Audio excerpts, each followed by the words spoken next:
be a chief nurse one day. And then I was told, well, if you don't have a doctorate, need not apply.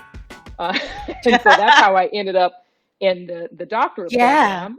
And then I found out that doctorate it didn't really apply to a lot of people. It only applied to me. Interesting. You know what? There is a stat that I continue to quote from the US Census back in 2016. Hmm. The one group that has more advanced degrees than any other group, Black women. We do. We do. We're living witnesses.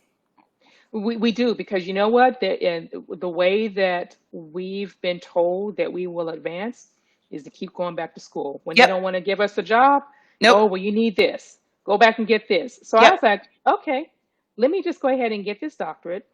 And then I'm double board certified. I'm certified as a nurse executive, but I'm also a fellow of the American College of Healthcare Executives. Those are the Mm-hmm. highest board certifications you can get.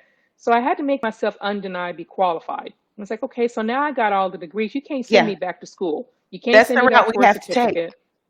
Right. And then what happens? And then you're just not a good fit.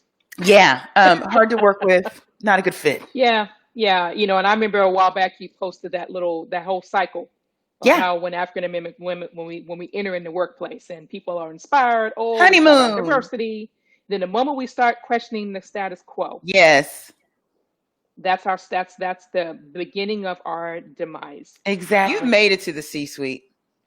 And I've noticed, whether it's in healthcare, any kind of corporate workplace, there is this gushing hole in the leadership pipeline, in the middle of it, where many women of color, especially Black women, get stuck. Been in the same role, or they've gone to different roles, same level for years, and got to the point where many are satisfied, or they've defaulted and said, I'm making a good check, I'm making good money, I can buy my Fendi bag, I can travel, I see cool people, it's all good. And whatever dream they had back when they were 22. And it's amazing what happens when you get back to that dream. But we don't get back to the dream because we give up. We get really disappointed. And as the census also says, in Catalyst, we end up going to start our own companies. We have opted out of the workplace.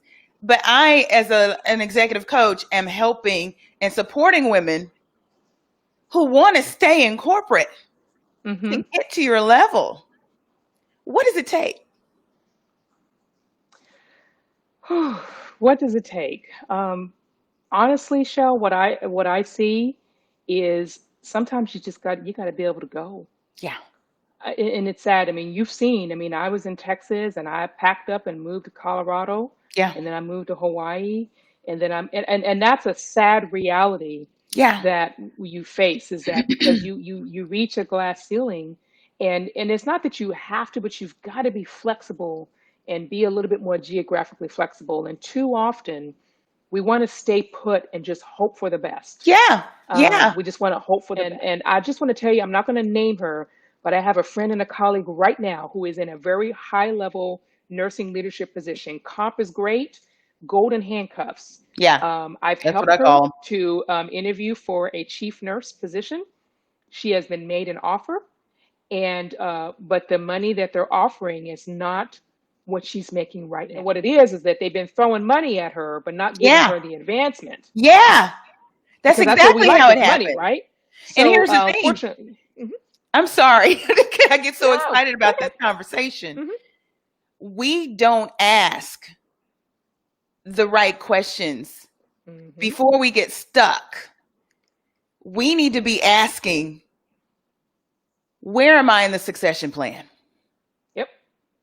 We don't ask those questions.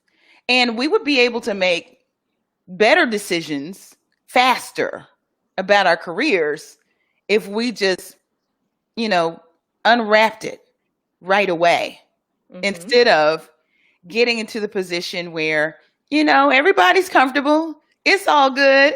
I'm getting my X% raise into my stocks and all of this stuff. But I'm just hanging out right here.